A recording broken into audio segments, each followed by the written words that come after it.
What's up, world? This is Raw Would Live Loud coming at you guys again with another episode of Say It Loud. So as you guys know, as a storyteller, there's so much importance in being able to tell our story. It's not just necessarily what we're trying to cause. It's not just our mission. It's not just what we're doing in our professions, in our pastime, in our hobbies, but really the story that has it all be connected and why all those stories really prevail to us to create that unity.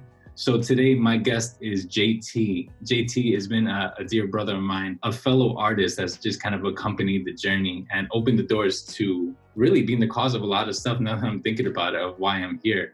So JT, thank you so much for joining us, man. It's an honor to be here, man. Thanks for having me.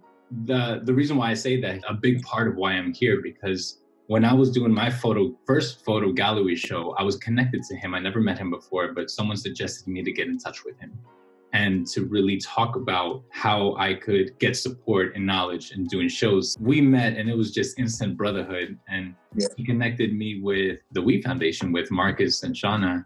I went on that trip. The conclusion of that trip pretty much ended me coming back, quitting my job and dedicating my time full on. So first of all, I just want to thank you for that. Hey, you're welcome, man. So JT, man, tell us some of who you are and what you do.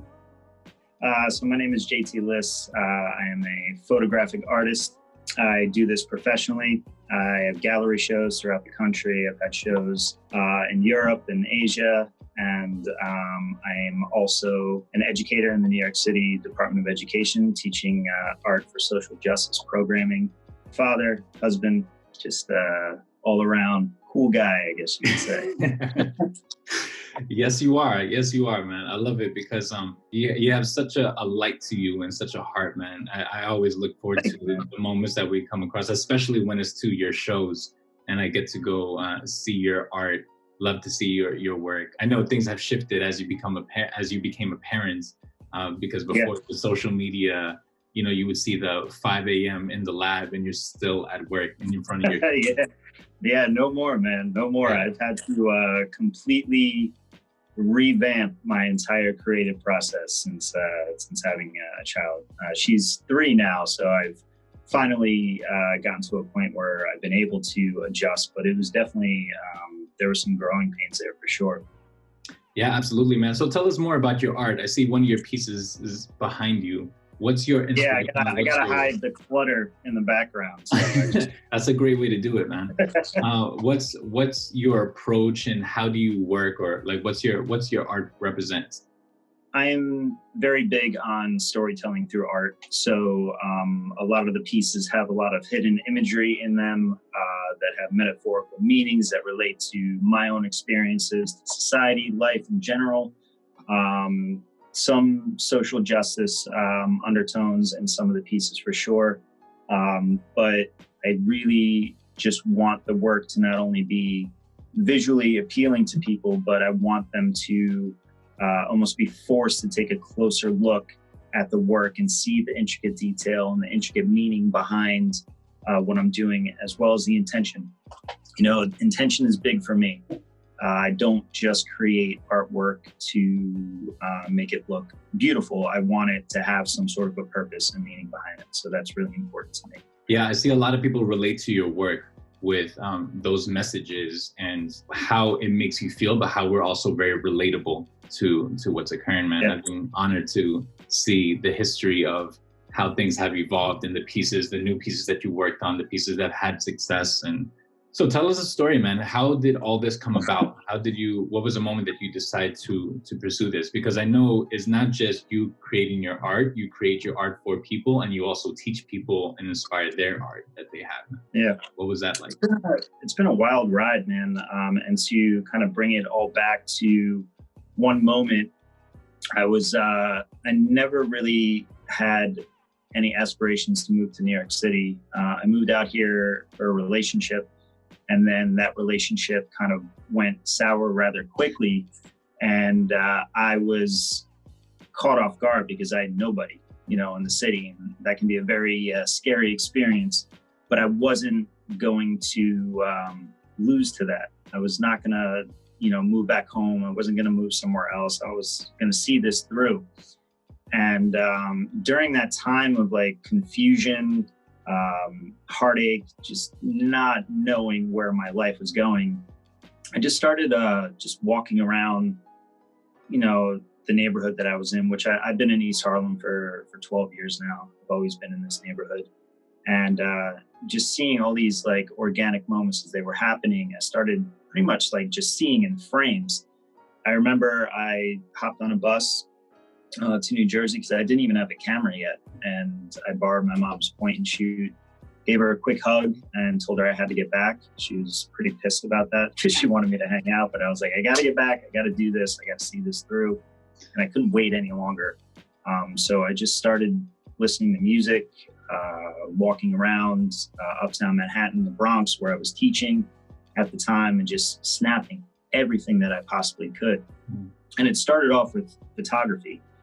And I just started playing around with, it was Microsoft Photo Gallery. I had a Dell computer, and I was just working with like the very simple equalizers of just like highlights and brightness and contrast and color, just 4 things, just seeing what I could do to manipulate the photo. Because I always wanted to differentiate myself from the big cool photographers that are out there, especially now with technology. It's very easy to be a professional photographer because you have that instant gratification on whether or not a photo's good, right? You don't have to necessarily know the ISO or the shutter speed, which are all things I taught myself, but I wanted to be different.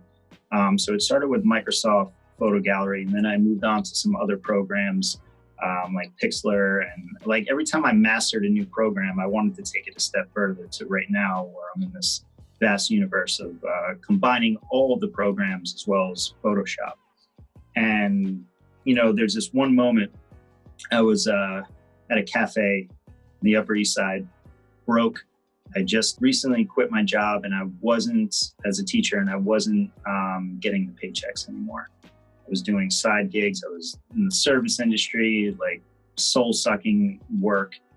And I'm sitting there, and I get on this program, and I've learned how to layer 2 photos together. The first time I did that, I knew that's exactly what I wanted to do with the rest of my life. That was like a crazy magical moment where I was like, I can put 2 photos together and make it one and manipulate them. And like I said, differentiate myself from photography as a medium. And it was just wild. And so I started with that, and I, went to the full extreme, like layering like 40 different photos together to where it was this like hot mess of just images. And then finally taking my foot off the pedal and honing that skill, and then moving on to the work that you see today. That is still very much the essence of layering 2 photos together, but adding more complex elements and manipulations. And, the past 10 years have been insane.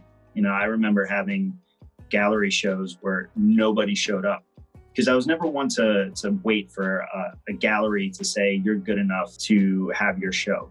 I was just way too impatient, but also I wasn't going to wait for someone to validate my work. I knew my work was good. I believed in my work. So I just started putting on shows, whether they were at cafes or if I found spaces that I could have shows, I would do it. But no one would show up in the beginning. And I mean, it stung, but then I was like, I don't give a shit. I'm going to keep doing this. I need to see this through. And as long as I keep going, things are going to get better. And they have. And I'm at a crazy point now where I just finished an album cover for a Grammy winner. And I just did a portrait collaboration with Layla Hathaway, who is a 5-time Grammy R&B queen, and it's just insane that I'm at these moments now and where I was even just 5 or 6 years ago. It's crazy to think about, but I firmly believe that me not giving up, not stopping, even when those moments of doubt crept in, they still creep in, but continuing to move that forward and just know that there are these small incremental steps that you can take to better your craft, to better yourself, and good things will come of that as long as you keep going. I really love that you said that, man, because there's so many times that I've even myself look for affirmation outside of me to validate the track that I'm on, right? Yeah. Rather than just staying aligned. I have had both. I had things where things don't turn out or people don't show up as expected, but aligning and holding on to what I know is true, what I know I have value here, and I'm going to stand here until it shows. Now it's kind of like planting a seed and then walking out the next day and not seeing it sprout and being like, okay, I'm walking away from this. This isn't work.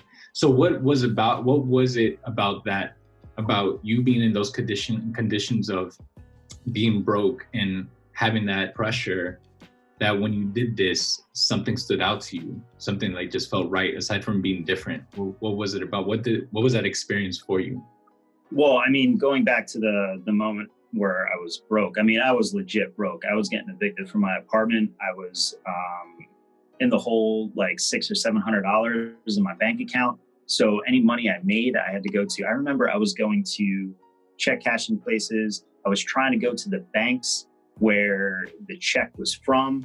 And obviously they thought it was fraudulent. So they had like managers coming in, and it's like a check for like $50. I just needed something to eat, and like they wouldn't cash it. So doing all these things and having all these challenging things happening around me, I knew the only thing I had control over at that moment was my ability to create. And I didn't know anyone. I didn't have any connections with people in the art world to connect me with potential buyers. My work wasn't even ready for that yet. I just knew that that's all I had control over. And I would just go in and create as much as I possibly could. Of course, I'm hustling on the side and trying to make money and working these jobs and doing what I can to sustain life in New York City. But the only thing that made me feel like things are going to be okay was continuing to move forward and create with my artwork. Yeah. And when was it that you started tying in these messages? Was it always the case from the very beginning, or when did you notice, okay, I have an opportunity to bridge the gap with what I'm doing and what I want to cause, and making that together? Because I know you as an artist and as a teacher, that's a big part of your stand. Yeah, I mean, even before that, I'm a social worker. I graduated with a social work degree. So I've always been in it. I've always been working in communities that are underserved. So that's always been a part of who I am, whether it's a message or whether it's trying to have an event to raise money for organizations. That's always been a part of who I am and who I'll continue to be, whether it's through the artwork or through events that I have, or artwork sales. Someone hit me up a couple days ago, interested in buying art. Like, it's someone I knew. So I was like, yeah, I'll hook you up a little bit. And he's like, no, I'll pay full price for it, and let's take money and let's put it towards, some causes that are important right now. And, it's not even a hesitation or a thought. That's what we're going to be doing with that. Mm-hmm. And so it's just nice that people know that part of me being an artist is also part of me being an advocate and trying to help out communities that are underserved and people in need. Beautiful. What's your mission as an artist? Do you imagine where this can grow into, or what you intend to do with this work? Or what is it that you want to cause with this work? As far as where I want my work to go, my definition of success personally right now is being able to, I don't want to be a full-time artist, because then that takes away from my ability to be an educator. And that's extremely important to me as well. All the things that I taught myself, I've taught my students, and I've had students that come back to me. Some of my earliest kids are in their 20s now, which is crazy. And they're, taking art and photography and graphic design classes in college. And they're like, I remember that because, you taught us this cool thing on this program one time, and I was hooked. That I'll never get. That's like the most unbelievable feeling ever. Absolutely. So I'll always be an educator. But my mission and my goal is to be able to be a balanced artist and educator. Right now I'm teaching, before everything was going down, I was teaching 5 days a week. And it was very difficult to dedicate more time to my artwork, especially now having a family and that taking a major priority of my time. but having, maybe 3 days a week of being an educator, and then the rest of the time is dedicated to, family life and my art, that would be success to me. I'm not looking to be world famous or anything like that. I'm just looking to be a respected artist in my community, and to be able to work with amazing individuals like I've been able to do the past 2 months have been insane, and continue to do that because I really enjoy doing it, but also continuing to inspire the younger generations of artists who may not even know that they're artists yet. I was an athlete before all of this. I was a soccer player. I went to school for soccer, and that's all I did. That's all I dedicated my life to. And to discover this part of me that was probably suppressed for a number of reasons, because I was in a very just athlete-driven world, which doesn't allow the feminine to come out too much. When I was able to do that, it was a great feeling, and it was something that I felt was within me the entire time. Yeah, man, I really love that you said that just now with the whole feminine. Man, I think this could break into a whole nother topic if we wanted to, about embracing the masculine and feminine within all of us, right? Because we all have that. It's not just male and female, it's masculine and feminine energy. I looking back at that one gallery show that you invited me to, where we actually met face to face for the first time, I remember having pretty much the same conversation, man. I mean, I really love that your art and Live Loud is really dedicated towards putting that impact out there in an artistic way, utilizing the vehicle of art and imagery to get into our consciousness, right? And even tapping into other people being able to do so. Your student, the fact that you can pivot their life by just exposing them to other possibilities and letting them do what they're going to do with that. It's really refreshing to see, man. I've always loved your work.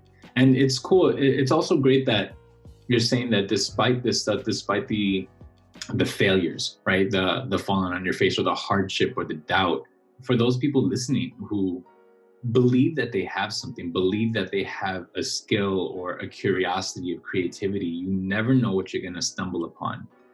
So many people are waiting to make a move once they're clear about the destination. But if you can't do that. Right. Especially, I would imagine, especially walking into your art piece, you don't exactly know what the final project could be, because you're so innovative with how you integrate all these images. And it's just a form of discovery, like when I'm working behind the camera, it's the same way. Like, I'll show up to a shoot, I'll have my screenshots and like the shot list of what I know I want to capture, but being there in relationship with it so many times it gets redefined. Yeah, like when you're in a photo shoot, like you said, you have a shot list, but then you start vibing with the person, and it goes in a completely different direction, and that's organic and beautiful, and like, love those moments. It's the same way with the creative process, and it's been the same way with my entire just career, just diving into it, saying yes to things, even if I had no freaking clue what the hell I was doing. If someone was like, "You can do that, can you do this for me?" I'm like, yeah, no problem. I didn't know what the hell I was doing. I figured that shit out. You figure it out. You pretty much act as if you know what the hell you're doing until you finally know what the hell you're doing. And there's really no cut and dry, black and white way to be successful in whatever that means to you. I think it's important to define what success means to you. That's extremely important. But as far as, going on the journey and waiting for the right moment, there's never going to be a right moment, ever. It's never going to, the stars and planets are not going to be aligned perfectly to tell you to go on this journey right at this moment. You have to go.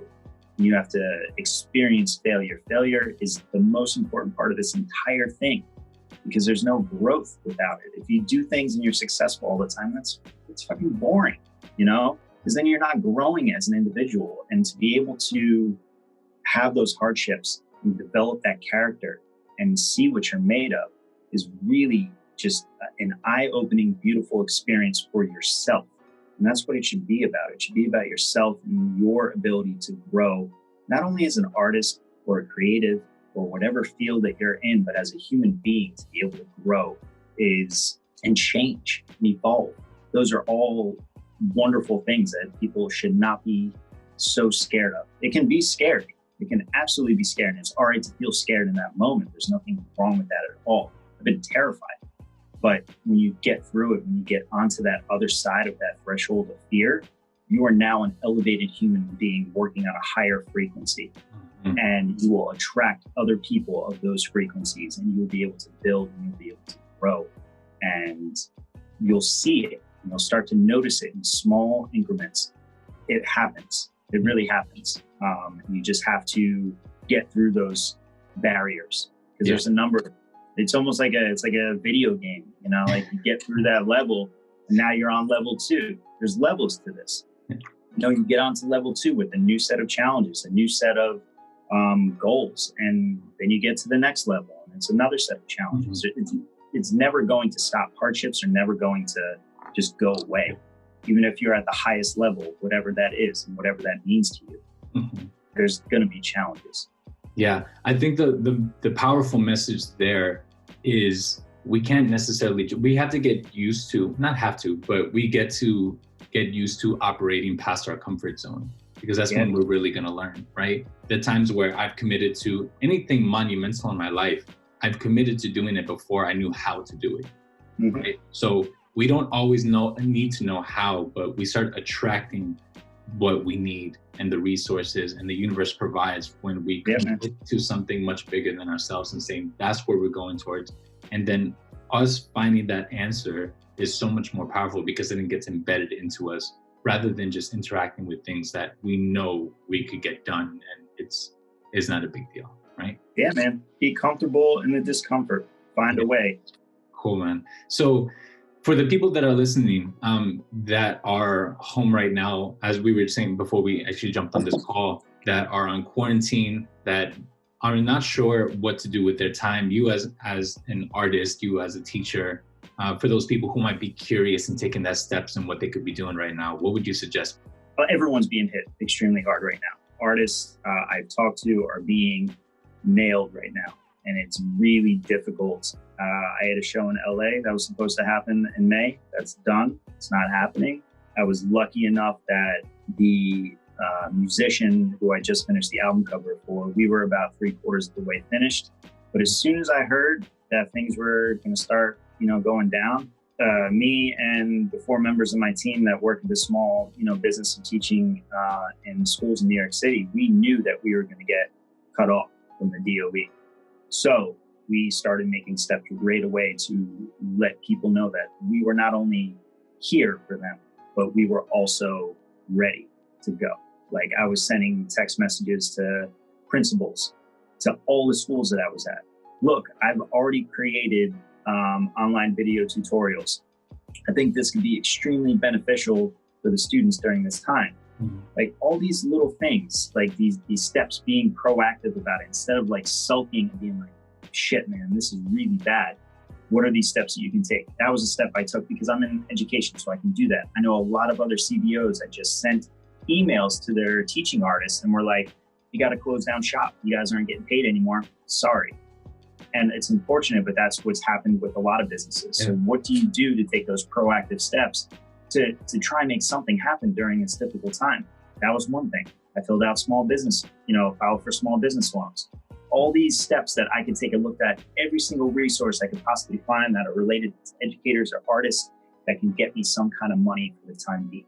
And right now I'm good for about 2 to 3 months. So now that I have that base of 2 to 3 months, now I need to work on July, August, September, because I don't know how long this is going to last, but I have that base because I worked my ass off for the past 2 weeks, just trying to do whatever it is I could possibly do. Mm-hmm. And as down as people feel, like right now, I don't feel creative.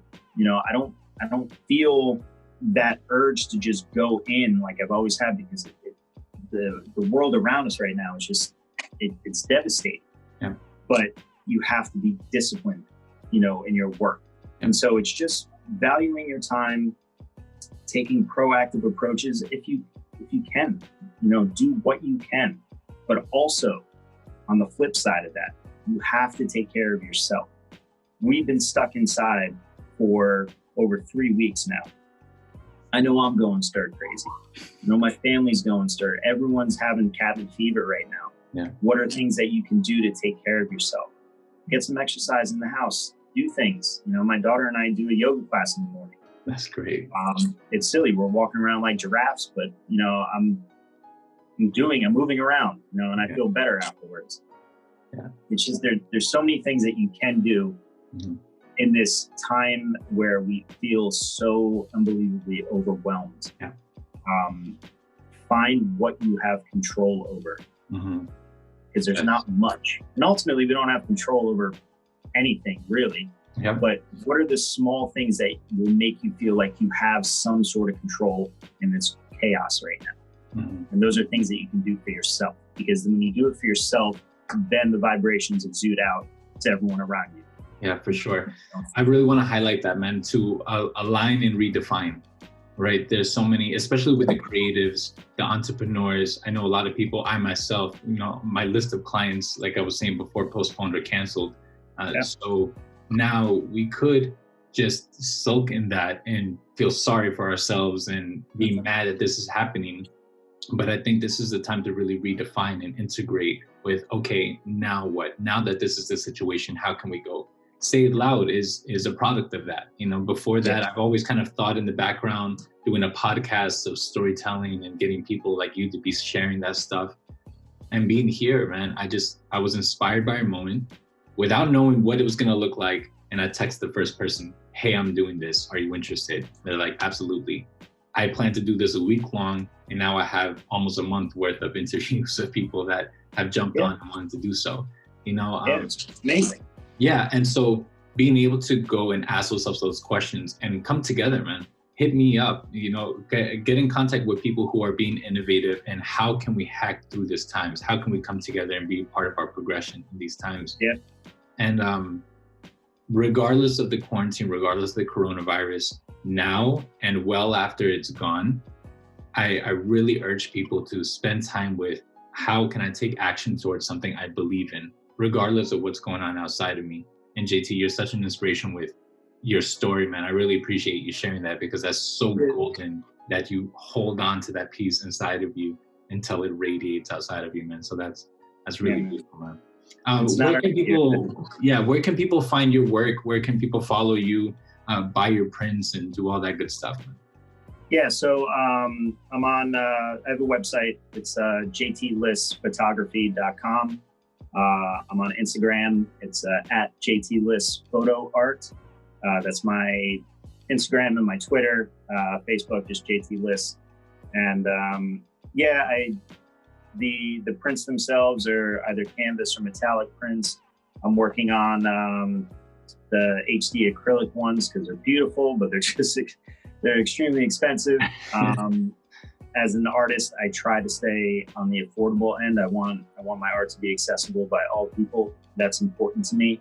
Reach out to me if you have any questions about anything. I'm always here to answer questions and help people in any way.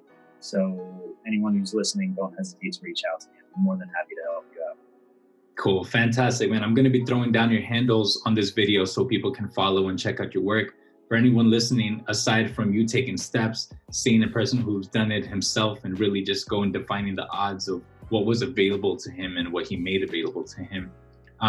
And also just checking out some really fun, awesome art, and the reasons and the stories behind it is really incredible. Please tune in and make sure to follow him, because he does plenty of shows throughout the city as well. So if you guys want to just be around other artists, be around some really good vibes and see some great art, it's a really great place to stay tapped into, man. JT, thank you so much again for your time, for your presence, man. Love you very much, man. Again, love you too, man. Support. I got you back. And for everyone listening, stay tuned to more episodes coming your way. Peace out. See ya.